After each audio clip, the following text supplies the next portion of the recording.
start.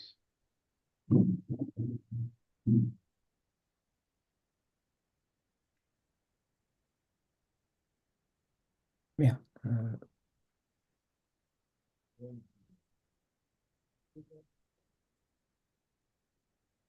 Okay, all set. Okay. So let's just, I just wanted to present Patrick Marchesiello. He's lead developer of the Croco model and expert for many years in ocean forecasting. I think the first time we met, 2009, actually we discussed a bit of ocean forecasting. So Yeah. we're trying to do something like that almost many years later, but it's a great pleasure to have you here, and I hope people can enjoy your presentation. Okay, thank you, Andres. Should I start then? Okay. As Andres said, well, first of all, thank you for inviting me to present this talk. I will try then to talk about what we have been doing for something like 15 years at least on a roller-capable ocean forecasting system using ROMs at the time, and then now Croco. I don't know if I am an expert in forecasting really. As you will see, I have tried with my colleagues to do things that were relatively simple and relocatable for people that couldn't afford a forecasting center. And we will see how it can work. Um, um, s- there have been a few people that have worked with me on the tools that were used to produce the forecast. People that have developed various tools. Some of them below have been working data simulation in recent years, and I will talk a little bit about that later. And then on top, it's more the crowd that has worked on the basic ideas that were allowing us to do some forecasting without having to resort to complicated methods. But I will talk also about more complicated methods. Okay. Maybe a list of contents. I will start with some introduction to the problem. And then I will talk a little bit as a following to the introduction of what is predictable and what is not. And I think it is important in oceanography to before we start thinking about having an operational system and a prediction system, uh, what can actually be predictable, easily predictable, and what is not. Okay, then we will address a look at global operational systems that are existing today, and the ones that we can use for our regional purposes. And then we will talk about downscaling. So how do we proceed to downscale the global operational systems and their results to our regional scales and our local scales as well. And for that, we use tools, what we call tools, forecast tools. We name them, and I will make a very quick presentation of that. Followed by the metrics, that is the metrics that are used to provide skill scores to assess how skillful are our predictions. Then I will start talking about data assimilation, which is something that is more recent. It's not that recent actually, because we have tried that for many years.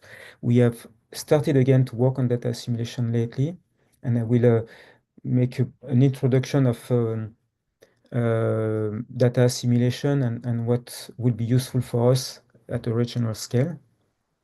And some words about artificial intelligence, so neural operational systems, because they are really new, but they will be probably used a lot in the coming years as a replacement for the deterministic forecasting that we know nowadays. And then I will give some conclusion. Okay. As an introduction, I would present simply the the two papers that were produced 15 years ago or more, and that was setting the main idea that we had at the time. That was can we devise affordable regional marine forecast systems? Um, and at the time, it was a small challenge, but I think the idea is still um, relevant today. So, what do I mean by a really capable regional ocean forecasting system? First of all, ocean forecasting centers, they are needed in every country. They are needed to predict natural hazards, so pollution, storm impact, uh, and other things, and also to add, for example, fishing, aquaculture, or maritime routing. So they are very useful, and especially for countries like Chile, where the coast is really very present, in France also. Okay, so these centers are needed, but they are very costly. Uh, and only the most developed countries nowadays can afford them. That is, I'm talking about a global forecasting system with all the global models and data simulation that comes with it. So, uh, 15 years ago, we decided to, with the Roms and Croco team, to work on a more affordable, relocatable regional system. That is something that was similar to the strategy that was proposed by the WRF atmospheric model. So the main idea was downscaling. So we had to downscale open access global model data. So we had to find the open access data, to retrieve the data, to interpolate the data on regional grid, and then run a forecast on this regional grid, and then make the results available via a web interface, for example. And that was what we called our real locatable regional forecast system. So the requirements were that the system must operate with minimum maintenance because we cannot afford a team of engineers to maintain a system like that. And so it is best if the system is fully automated. So a simple system like that can, of course, be augmented with data simulation, and that's what we did later, and or with artificial intelligence, which is what is being developed at the moment in many places. So, as I said before, an important point to make is an important reflection to have is to tell what is predictable and what is not predictable when we do ocean forecasting. This question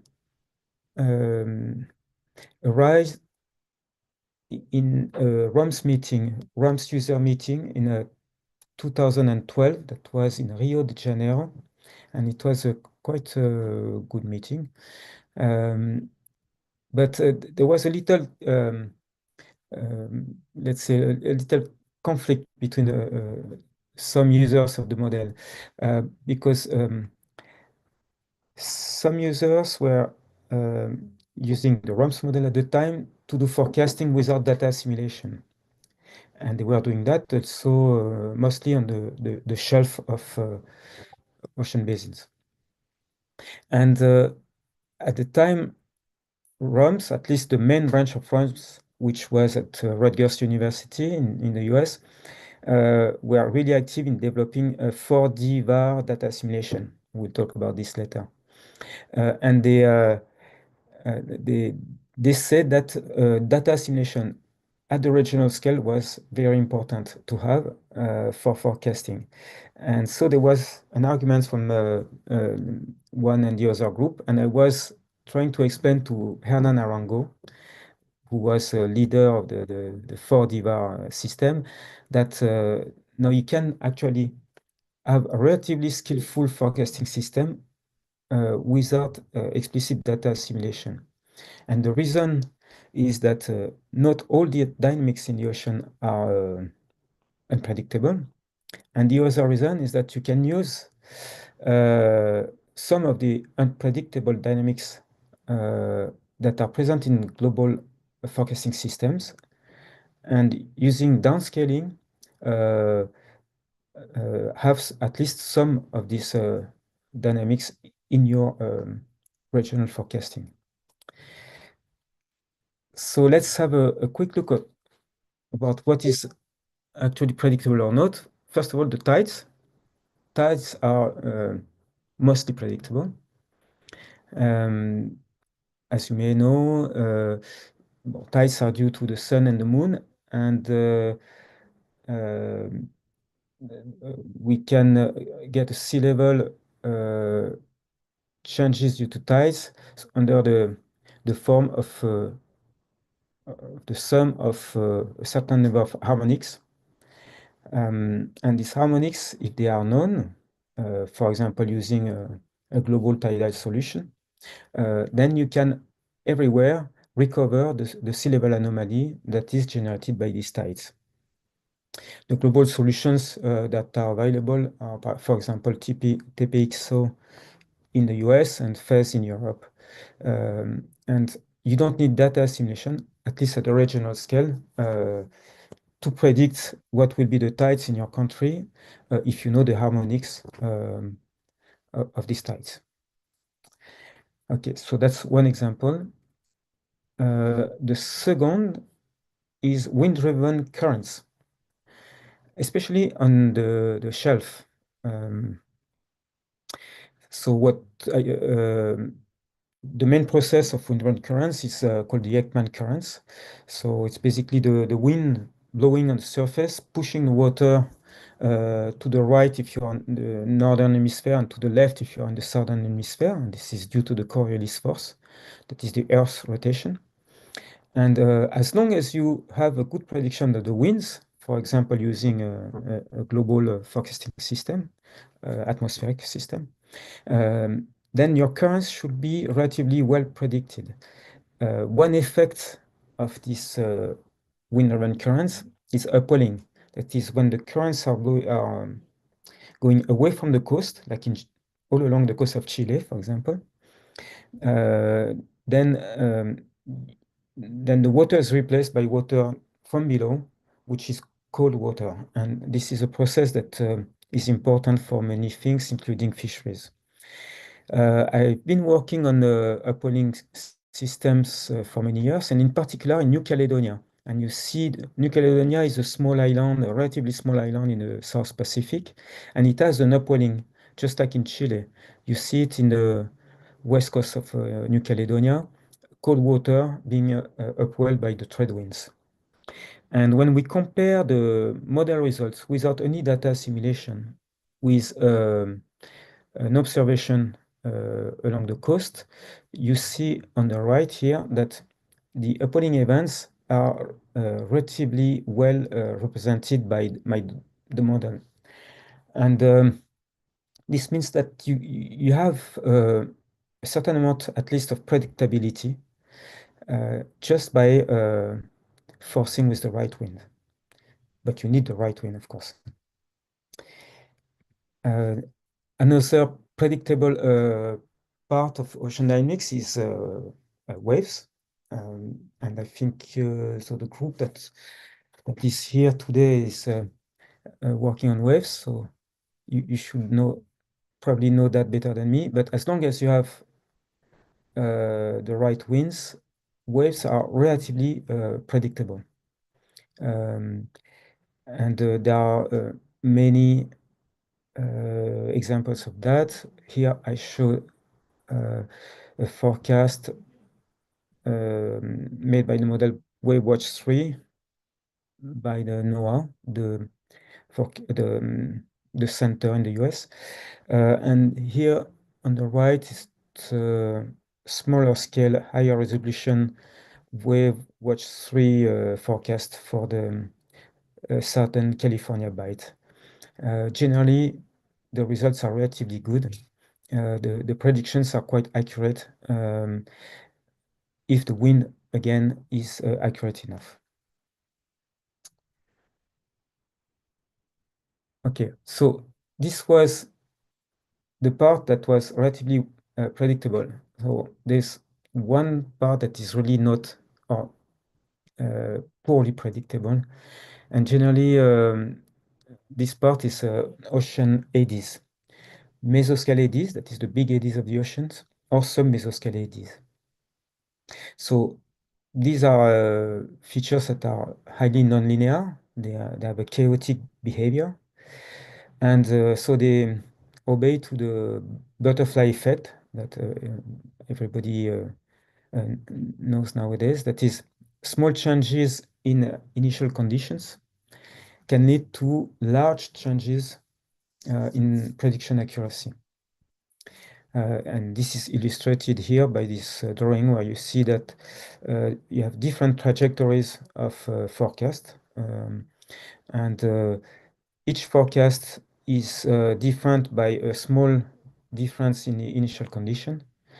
And the trajectory can then spread quite a lot to give a large forecast uncertainty. So when you have this kind of dynamics, then you need an initialization procedure in order to lower as much as possible the initial condition uncertainty. One thing that you can notice on the simulation here on the right is that on the shelf, you don't have much eddy activity.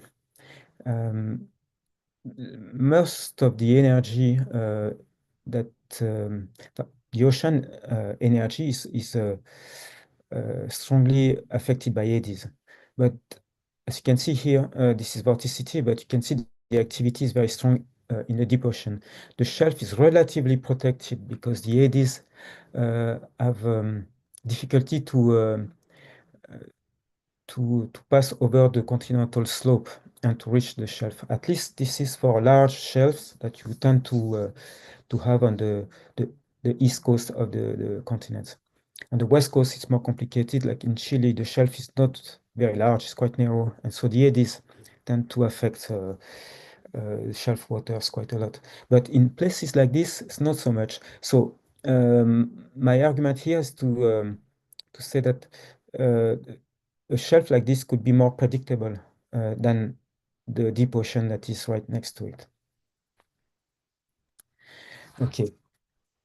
So now, what about global operational systems that are run by national centers? How does it work? This is a schematic view of operational system. It's relatively complete in the sense that the global system is the one on the left. So it starts with data, what different kinds of data for the whole globe, then a global model, and the assimilation of this data in the global model gives an information that is up to date with the present time and time in the future as well. So this information is given to intermediate users, that could be you. And what you do with this information, you can use a regional model or a local model to increase the resolution, for example. You can also use additional data and assimilate this data to increase the accuracy of your model. And then this refined information will go to the end users, so policymakers, business practitioners, citizens, and that will be useful to deal with all kinds of hazards or economic activity. So that's the whole system. But everything starts with a global system. And in this global system, we need data. That is very important. So we need programs for achieving this data. And this is done by national centers in general. So the most important source of data these days is from satellites, which is represented here. Then, of course, you have more arrays. Argo floats have become very important for subsurface waters. Surface drifters are useful. Then voluntary ships and scientific cruises, which have their experts, specialized measurement methods. You can have also sea mammals carrying some information and releasing that information.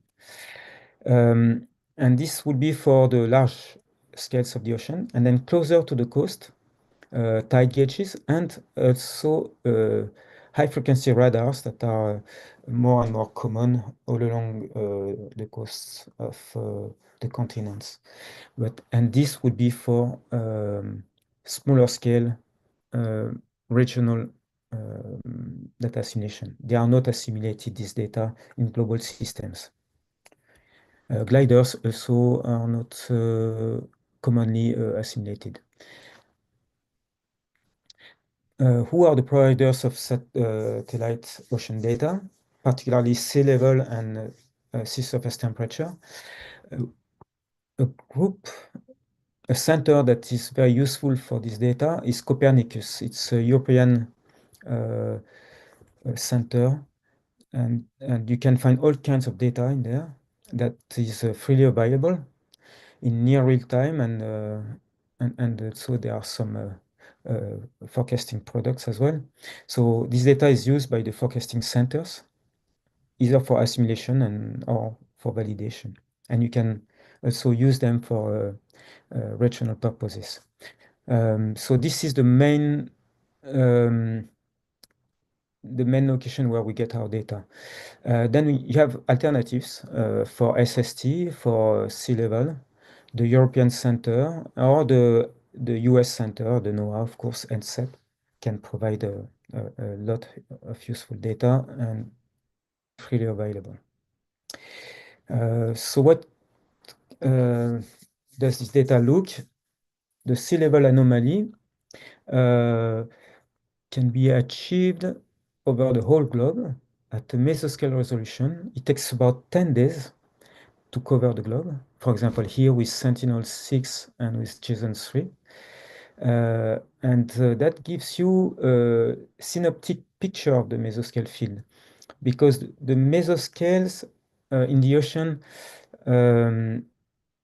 we are talking about a scale of about a month. So if you can cover the globe in 10 days, you have a relatively nice synoptic picture of these mesoscale fields. And this is the most important part of the data, I think, for the ocean forecasters.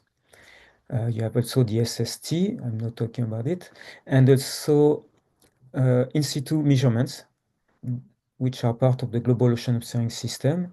Among these in situ measurements, I think the most widely used now are the floating floats, the Argo floats. You see a drawing here on the right. And again, it takes about 10 days for a full cycle of one Argo float. So they drift in the subsurface for about 9 days, and then they can do some profiling. but voilà, you can have a very nice cover of the whole globe within 10 days using Argo flows for the subsurface data, temperature and salinity. And that is also used in data simulation for global systems. Okay, the next thing that you need for a global system is a global model. And these global models are relatively high resolution, a quarter degree or 12 degree. So uh, they are big, big things, costly. Uh, they are not easy to handle because they have many components. For example, besides the oceanic fields, you have the atmospheric fluxes that has to be imposed on the model. You need to take care of sea ice, and that's complicated enough. You need to take care of river runoff, the accuracy of bathymetry that you are using, and there's a lot of calibration and validation that are associated with the development of these models. So again, uh, this is not easy uh, to handle, and there's high maintenance, and also these models are computationally very expensive. So not every country can run a forecast with a global model. So this is a list of global operational systems. I don't know if it's exhaustive, but close to that. I don't think there are more or many more global systems running at the moment. So it's about a dozen systems. Many of them are in Europe, others in the US. You have India, Canada, Australia, China also, and Japan. So most of these systems are based on the NEMO model, which is the French European model. Some of them are based on the US models like MOM, HICOM. And one of them, the Japanese model, is developed in Japan. So the best resolution is 116, but generally 110, 112 is already quite good. And the lower resolution system are 1/4 and even 1/2. But 1/2 is quite poor and doesn't allow a good resolution of mesoscale ADs. The forcing is generally using European center or the US center. So the model are forced with uh, the predicted winds by the big centers. And there is data simulation following either the Kalman filter algorithms that I will describe briefly later, or more and more 3D variation methods that seem to be quite effective and not very costly. Okay. For Croco, we tend to use the Mercator system, which is it was a French system, but it is now a European based system because all countries of Europe, of many countries of Europe, are participating in the development of this system. So it has become the European operational system. For more details on the Mercator Ocean International System, so it is providing global ocean analysis and forecast at 112 degree, 50 vertical levels, and it provides 10 days of three-dimensional global ocean forecast updated daily at 12. So data simulation is done with sea level, SST, in situ TS profiles, Argo flows in particular, sea ice concentration or thickness also. And you can access the data for a system that looks like OpenDAP, if you know OpenDAP. Um, and it's a command line interface using the Copernicus Marine Toolbox, which is the toolbox provided by Copernicus, the European data provider. So a command line looks like this in order to extract regional data. Of course, this is automated in the Croco tools. So I didn't mention the atmospheric forcing that we need to use in regional models, but we need to select a global atmospheric forcing, and not all centers provide a forecasting of global winds and heat fluxes for free. And the one that we select in Croco is GFS. It is provided by NCEP. That's the US Center for Prediction. But also we will work towards the European Center data. But I don't think this is readily available for forecasting. You can use it for reanalysis, but for forecasting, it's more complicated. So for the moment, GFS seems to be the most relevant provider.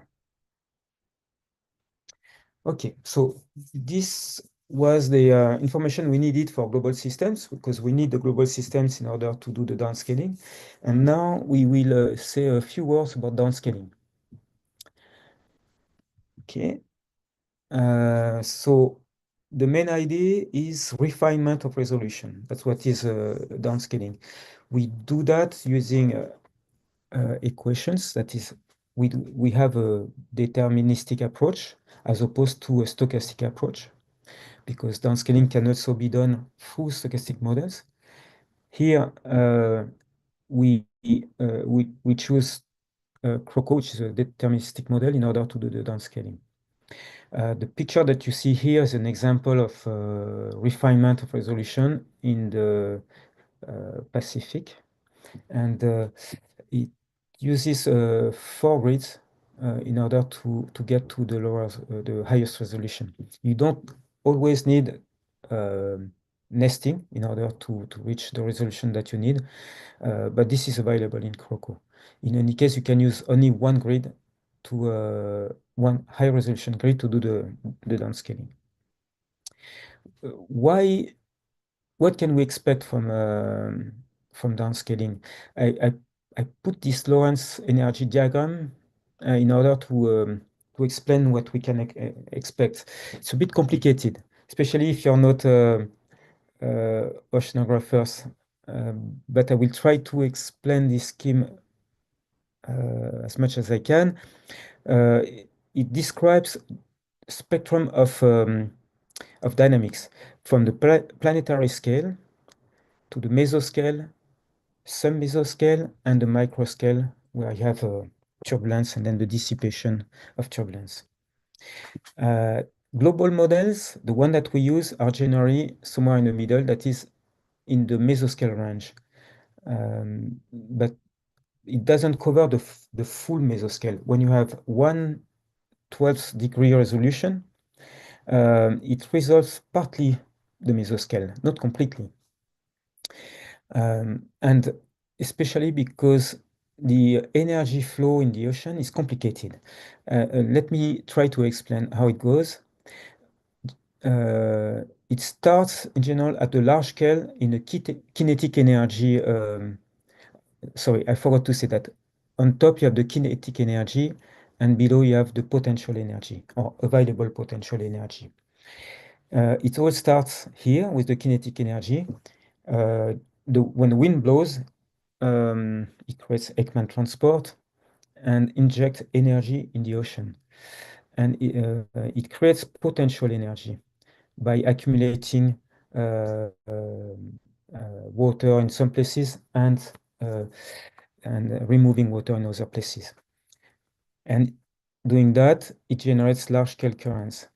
These large-scale currents, they become unstable, and they generate bioclinic instability, which means that potential energy is extracted and converted to kinetic energy at a certain resolution, which can be quite high. Then that means we generate ADs. These ADs, they will grow in scale. That is, they will grow towards the larger scales, and that's what we call the inverse cascade. So, and that means that the global model that we are talking about at 1/12 degree resolution not only cannot simulate the small scales, the very small scale, what we call the sub-mesoscales, but also the mesoscale is not fully resolved, and part of the energy that is coming from below the grid cell cannot reach the larger scales. So the mesoscales are not fully resolved. And that is the main reason why it is very interesting to use a regional model in order to reach resolutions where we can have a full a full picture of the mesoscale. It is a bit complicated, I'm sure. So this is an illustration of what I was just describing. Here is a mesoscale AD in the Gulf of Mexico. And as you can see, when you have high resolution in your model, you create filaments by a process called steering. And the filaments, they tend to roll around the mesoscale AD. They also generate instabilities. And both the filaments and these instabilities, they tend to nourish the AD and to make it stronger. So if you don't have the formation of these sub-mesoscale features, your AD will be too weak. And that's what happens in global models. Another improvement that you expect from a regional model is that you can better simulate topography and you can refine the coastline. You can refine both the topography and the coastline. So the interaction of the dynamics with the coastline and the topography becomes much more realistic. You can, of course, get estuaries with much better realism and produce a more accurate dynamics just because your geometry is better. Okay, so that was the justification of downscaling, why we do it.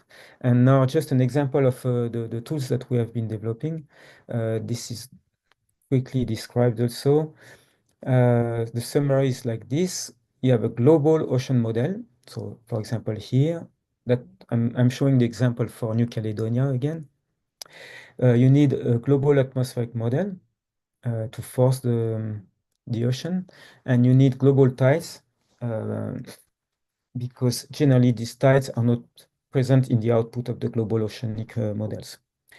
So the forecast tools that are part of the CROCO tools, they are designed to retrieve the data from above and interpolate it to the CROCO grid.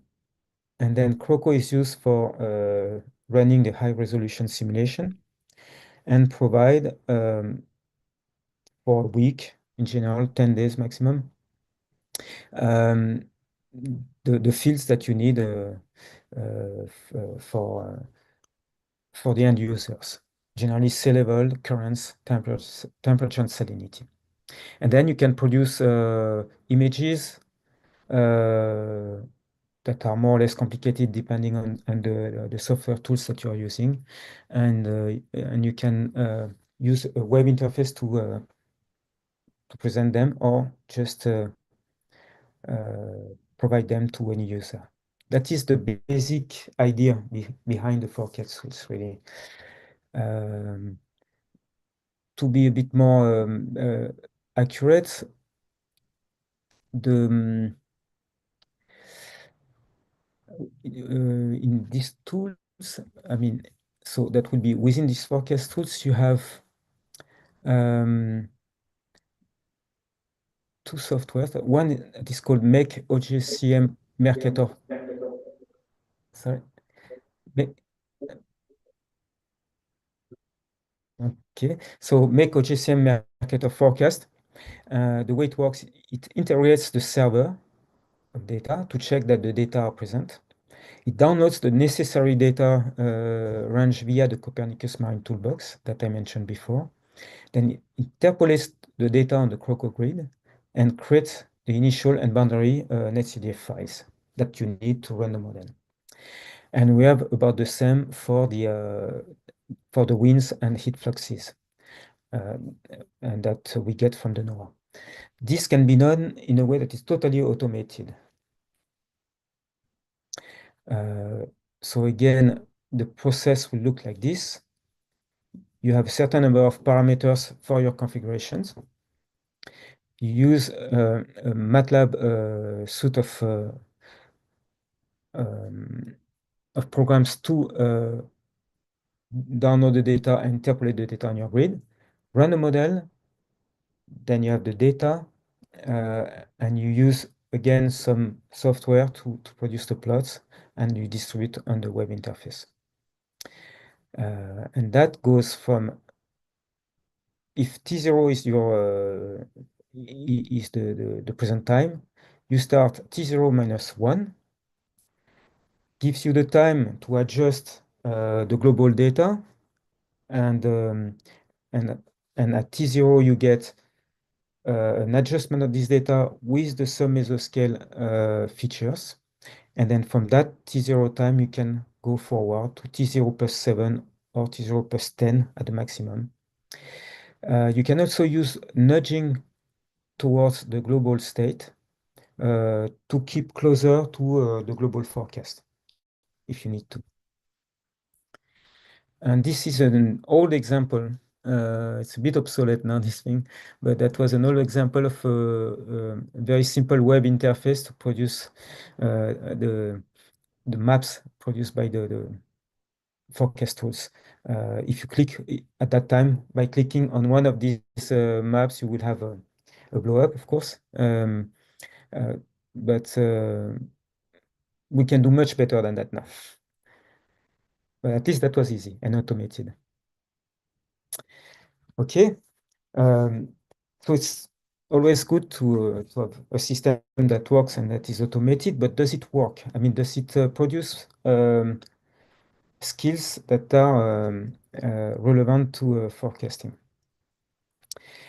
A first way to look at it, and that's again is an example from New Caledonia, is to plot the energy spectra. If you, at that time, that was 15 years ago, the Mercator forecast is represented by the spectrum in blue color. And as you can see, there is a lack of energy at the mesoscale here. So this is about 200 kilometers. From about 200 kilometers and down the scales, there's a lack of energy. So simply by using a regional model with higher resolution, you can recover the missing part of the energy that was not in the global system. So the first interest of the downscaling by the regional model was to complete the spectrum of energy.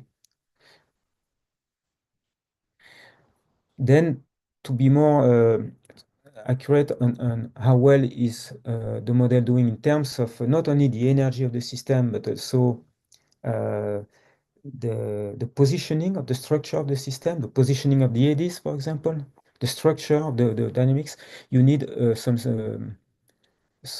other metrics, some skill scores.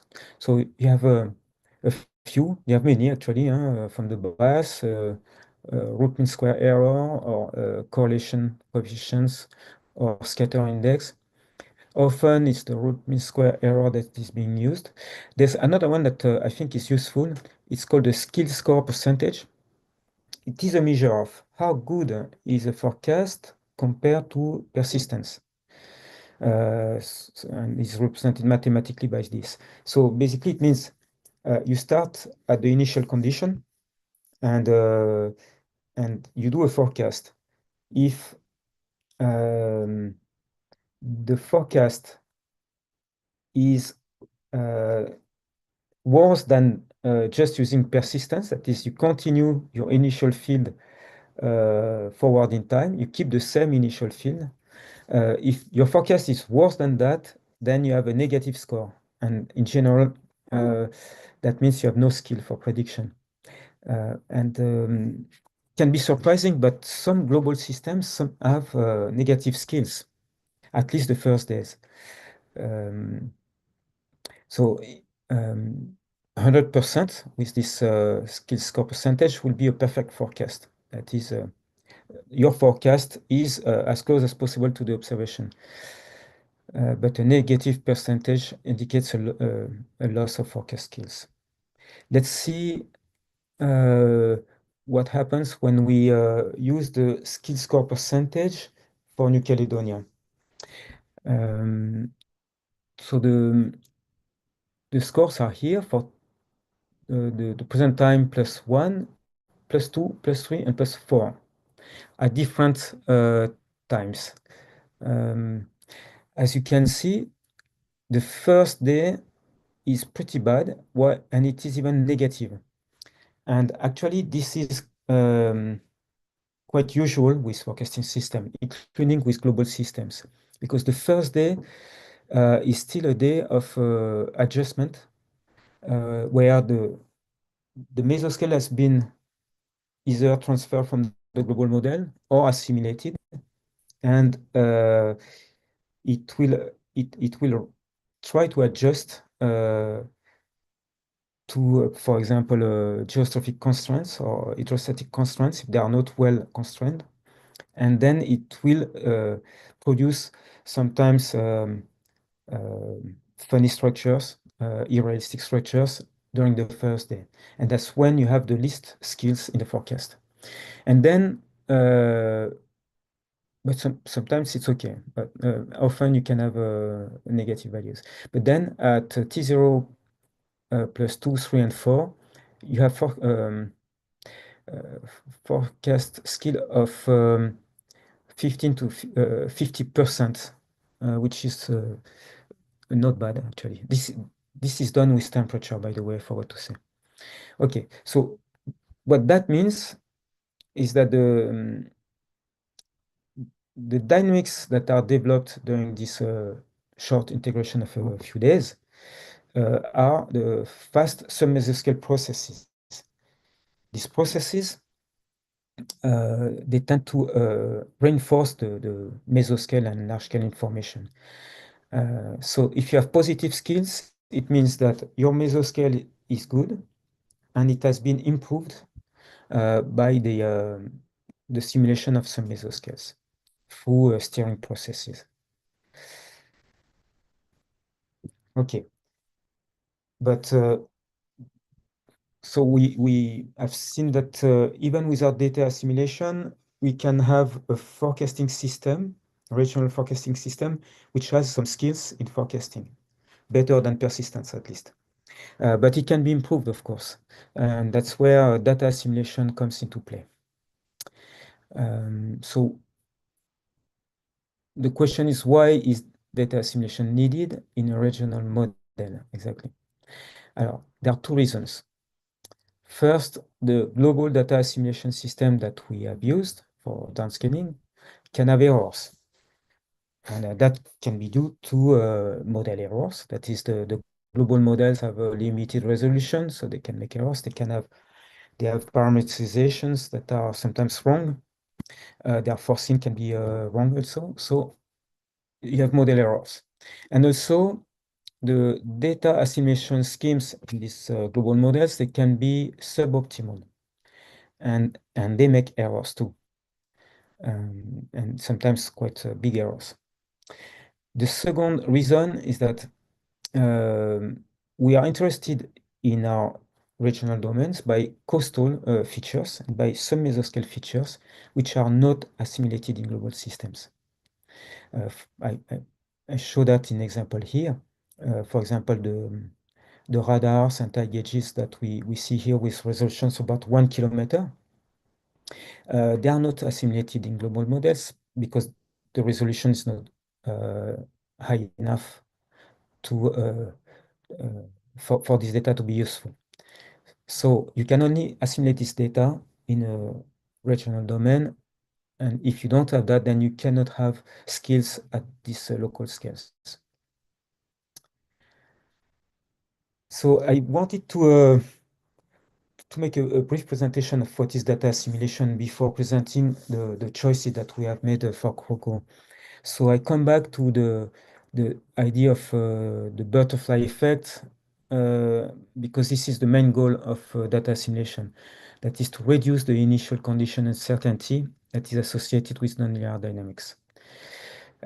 So how we do that? Initial fields are corrected using observations. So for example, on the right, you see the forecast in dashed line here, and some of observations that are not everywhere. That's the problem with observations. And we need to correct the forecast and to make something that we call the analysis, that's the green curve here, that will keep the structure of the forecast, but under the influence of the observations. So mathematically, you write it in a way that looks a bit like a nudging procedure. That is, your analysis is your forecast plus something related to the distance between the forecast and observation, which is called the innovation. And K is uh, derived from error statistics. And we'll see that. Error statistics that are related to the model as well as the data. Okay, if we see on this diagram the way the assimilation is performed with a global or a regional model. At first, you have an initial condition. This is a first guess. No, sorry, the initial condition. You create a first guess that is the forecast. It is sometimes called the background. Then you produce using observation an estimate, which is called also the analysis. This is an estimate of the true state, which is not known, but it is based on observation. And then this analysis is used as initialization for the next forecast. So you have a constant correction of the forecast using data. The correction would be simple if it was just a zero-dimensional or one-dimensional model. But with two or three-dimensional models, it's more complicated because the correction that you make with the data must be distributed to locations that are not observed and to variables that are not observed either. So we need a probability distributions in order to distribute the correction that we make over different places and variables of the model. So these probability distributions are evaluated from multivariate error covariances, which are generally called matrix B or P, depending on where it comes from. And these matrices relates all points and variables of the computational domain. That is the principle of data assimilation. Another important idea in data assimilation is dynamical constraints that you have to add into the data assimilation. So in oceanography, we have two main constraints. One is hydrostatic balance. The other one is geostrophic balance. The hydrostatic balance is illustrated on this picture here, where you see an anticyclonic eddy. And below, you see the mass field, the density field that is uh, uh, below the sea level. So this is the sea level envelope of the anticyclonic AD, and below that you have the mirror of this sea level, which is the density field. It is the mirror because the pressure is supposed to be the pressure anomaly is supposed to be zero if the AD that we are looking at is a surface AD, and therefore the hydrostatic balance um, is telling us that we need to have this kind of density anomaly below the AD. In other terms, we called this AD AD with a steric sea level that is related to the density field with this equation. And then the geostrophic balance relate the density field to the currents. So we don't need, in principle, to use data simulation to ensure these balances. We need to have constraints on these balances within the data assimilation system. And this is one thing that is sometimes a bit difficult to do.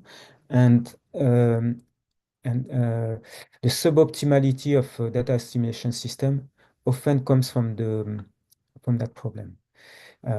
Because in theory, at least, if the system is well constrained, using only altimeter data, we could have a correction of the whole 3D fields, at least at the surface.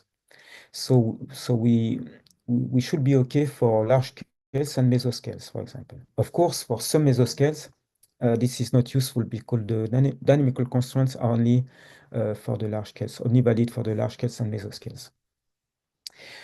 For the some mesoscales, then we need high resolution data if we want to constrain the model appropriately. Okay. In terms of assimilation methods, this will be very brief. We have two main methods. One is the Kalman filter and its derivatives, ensemble Kalman filter, optimal interpolation, and other things like the seek. And the second method is the variational methods, commonly 3D bar and 4D bar. 4D bar is more complex than 3D bar because it needs an adjoint model that is a model that can be run backwards, and that means that it's high maintenance, and that's the reason why a lot of groups now tends to avoid 4D bar and prefer 3D bar.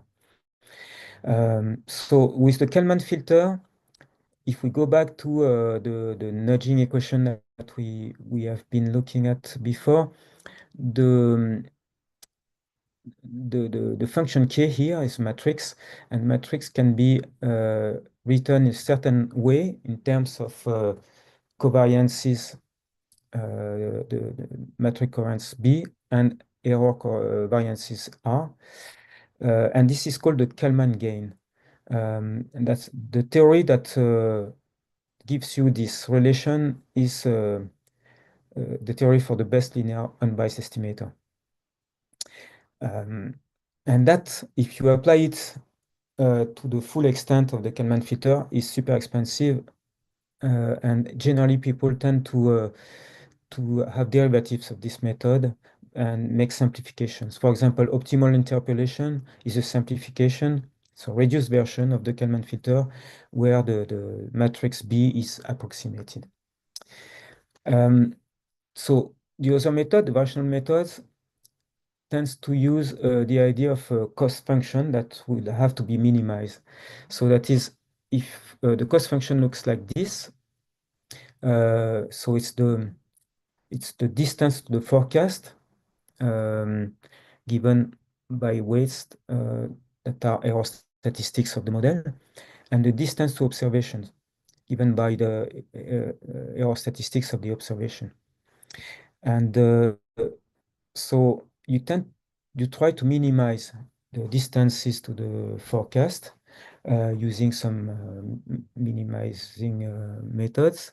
And you can do that while preserving dynamical constraints sometimes in a way that is easier than with the filters. And that's the reason why these methods are preferred also. And one thing in these methods is that the matrix B, which is very the important part of the assimilation method, it can be greatly simplified if the control variables, that is the variables that we use for assimilation, are weakly correlated between each other. So you don't have cross correlations between variables. And that's what we have tried to do also for Croco. I'm not going to to describe in details the system that is being used in Croco, but that was designed by Jin Lee, who is now in China. He was working at JPL in the US for a long time, and has made up this 3D VAR forecasting system for ROMs at first, and then for Croco. And it has all the aspect that I've described before, that is the separation of variables between balanced and unbalanced to avoid cross correlations between variables that should be constrained by dynamics and not by data assimilation. And it goes through minimization and produce an analysis that is then reinjected into the model. So, okay, I will not describe it further. Maybe one important part of this system is that it can also separate low resolution and high resolution forecast. That is, instead of doing assimilation on the whole set of data, it can separate assimilation on large scale data and assimilation on the small scale data. And that avoids smoothing too strongly the analysis. And it allows to keep all the information of a radar, for example, a high frequency radar. So this system was applied first in Southern California. That's the system that was presented on the website. It was semi-operational, and it proves quite skillful. It was good at assimilating HF radar again, and there are not that many systems that do that can do a proper assimilation of HF radar. So it was noted for that. Then we applied that with Andres as an experiment to the coast of Chile. And so the same system as was applied to Southern California was applied to Chile with an experimental exercise. It's called Observing System Simulation Experiment, OSSE. In this case, you take the observation as one simulation of the model, and you use a simulation of the model as the data that you assimilate. So you know exactly what you should have. That's a usual experiment that is done in data assimilation. And what we could show and prove was that when doing data assimilation, the error that was produced was much less than when not doing data assimilation.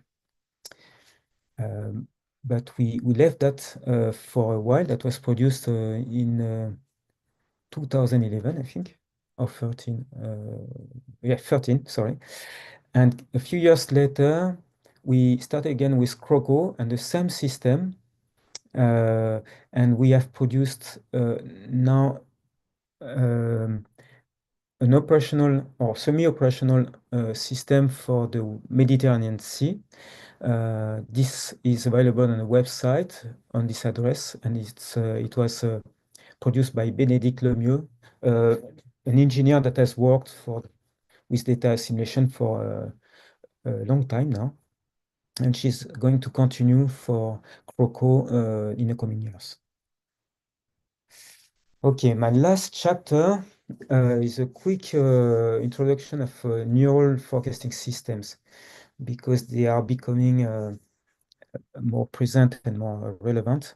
And maybe you have seen that cover of Science that was presenting artificial intelligence powered forecasting that was performed by GraphCast.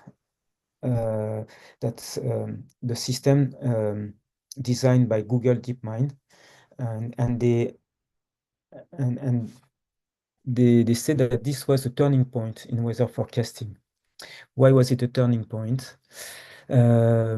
Because the forecast that they could produce was faster and it was also more accurate uh, than the usual global weather forecasting.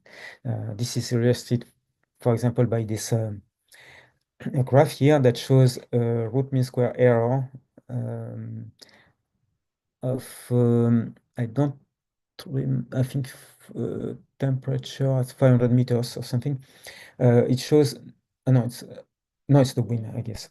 It shows the difference between the error made by GraphCast in blue and the error made by the deterministic model in black.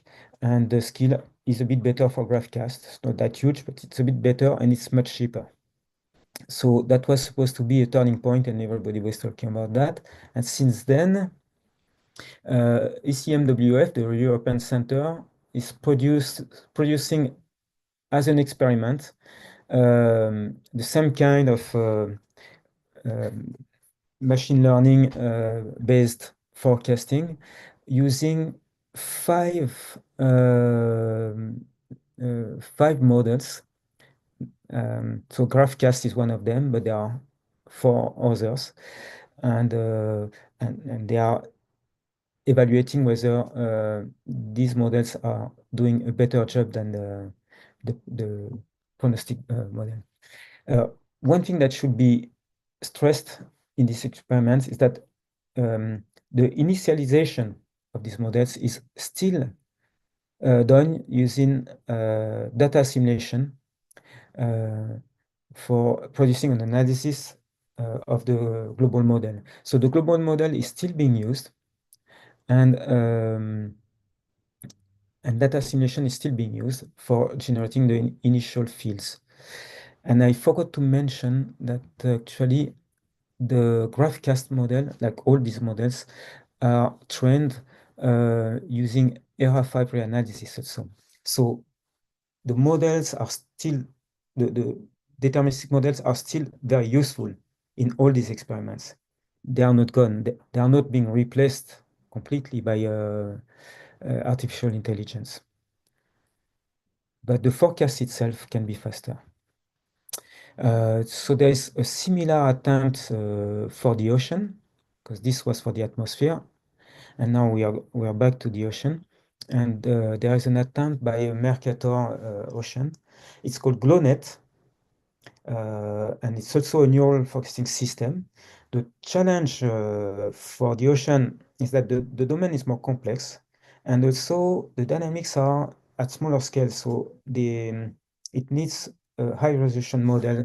And again, not everyone has a high resolution global model that can produce reanalysis, and so the training can be a challenge.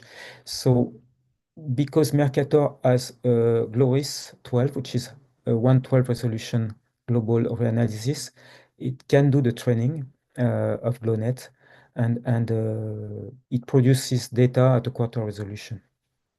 And this is an example of a forecast by GLONET at a quarter resolution for 10 days. I think that's 10 days later. I don't know what are the skills exactly. It's maybe a bit too early. So I have questions regarding this methods, which is what data must be used for training. So if we apply that to regional models, like if we want to use Croco to, to do the same kind of things, do we need to do regional simulations or regional reanalysis in order to train the neural networks? That's a question. And should we initialize the forecast? Should we use artificial intelligence to do interpolations and downscaling, and that can be done. Or should we use an analysis of Croco with 3D bar? So that would be a mix of data assimilation and artificial intelligence. So these are questions that we are asking ourselves at the moment. And so I'm going towards the conclusion now. It is possible to devise a simple relocatable forecasting system based on downscaling procedures. And that can handle many challenges. It is useful. It has proven capability in forecasting using skill scores. For improvements, of course, local data assimilation must be considered. And in this case, we need to do a clear separation between what is the slow, large-scale balanced dynamics and what is the fast, unbalanced mesoscale dynamics that we want to assimilate. And in the future, artificial intelligence-based systems would probably be incorporated in a way, find various ways in our systems. Okay, I think I will conclude with that.